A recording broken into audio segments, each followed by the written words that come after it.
Well, hello everyone. This is Dr. David, and I'm here with a very fascinating woman.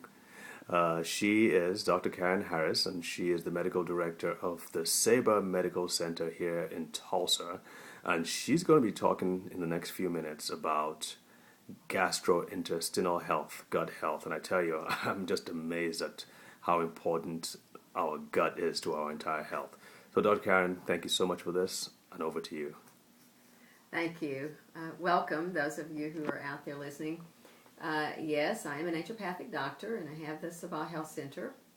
I've been practicing for probably about 20 years or so as a naturopathic doctor and helping people get well from a natural standpoint.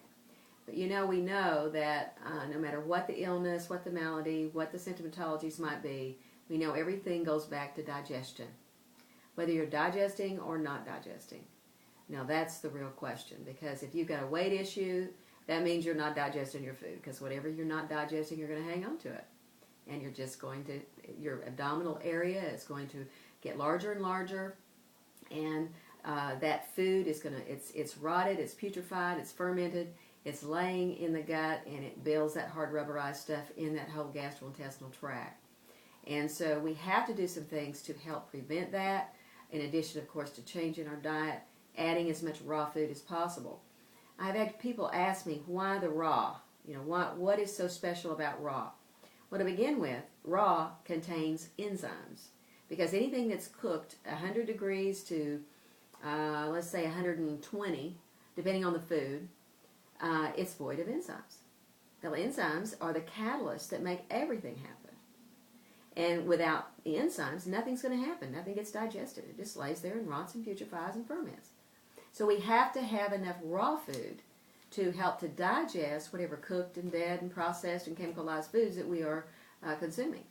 When you say raw food, are you talking about plants as well as animals, or specifically plant food? I'm talking about plant-based here. Okay. Yes, well, really, a rare steak would be healthier to do than a one that's well cooked, simply because there are some enzymes there. But then we have to deal with the parasites and some of these other things too. So it's.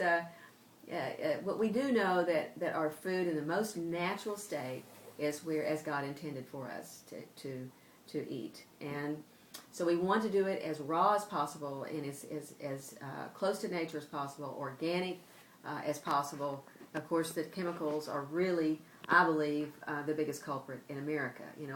Our nation is the number one in degenerative disease in the world, and the main reason for that is because our country is living predominantly on man-made foods that are void of these enzymes, that are cooked, that are dead, that are processed, chemicalized, denatured.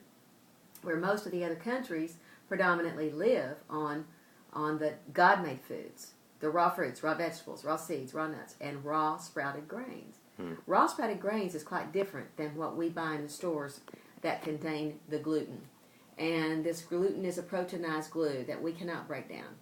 And amongst all that, of course, are the VHTs and other preservatives that they put in embalming fluid that we know we're intolerant to. So when we're doing the sprouted grain breads, we're also not consuming the preservatives as well. So that's the reason why it's so important to add as much of the raw as possible into our diet. But we also have to supplement.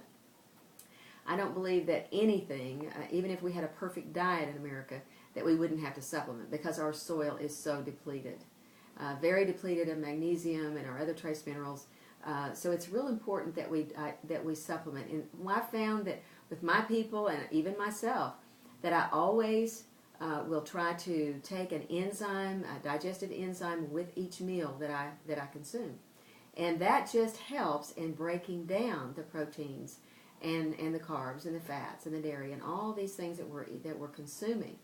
These enzymes are so important for breaking down. At the same time, it's important for us to have a pre- and probiotic. The probiotics are going to go in there to help to fight a lot of the bacteria that we're getting in our daily living, in our daily eating. If we have enough probiotics in our gut, then we can actually keep from having any manifestation of any outbreak of anything, any of all these pathogens, because our immune system will deal with it. If we have enough good bacteria to fight the bad. So the good flora we have to add. So probiotics are the good flora, Yes. and they act like an immune system. Is that what you're saying? Exactly. And our gut, is our second brain. So without cleansing the gut up and having that gastrointestinal tract cleansed, there's no way we can we can actually think about thinking clearly, having the absence of the ADD, ADHDs and the Alzheimer's and all the memory issues and all of these situations, the bipolar stuff, the depression, all these things that happen from the brain standpoint. It all starts in the gut. Wait. I don't understand that. How can the gut, something in your stomach that just has to deal with food, how can that affect your brain and brain function? Well, the same toxins that go that are there in your colon and in your gut all go into the bloodstream. And so all of these toxins are going out into every organ and certainly passing through the brain and our vascular system. And it kind of forms this what we call brown sludge in the brain.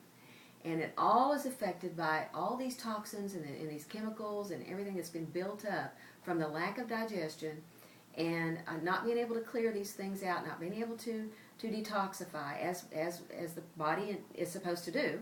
God designed these bodies to be able to detoxify. But when we're overwhelming it on a daily basis with these chemicals and these toxins and all this environment, of course, that we breathe every day, many more toxins than we have ever had in the history of America. And so we're overwhelmed, and it's like this cup running over. It's like it runs over, and it's like all the way up, and when it gets to here, you're done. And I have so many people that come to me with that in mind, and this is how I kind of explain it to them. You've got this cup that's running over. We've got to get the cup down so it's not running over anymore. And when it's not running over, then you won't experience depression and ADD and ADHD and a lot of these brain issues that are going on, as well as the esophageal reflux and the heartburn and the indigestion and all these, the constipation, the diarrhea, the irritable bowel. All this goes together. The body is all relative. And we can't affect one part of the body without affecting all of it. We're a spiritual being. We've got mind, will, and emotions in this physical body. And we cannot affect one without affecting it all. Great. That's amazing. Thank you so much, Dr. Karen. We'll be right back, folks.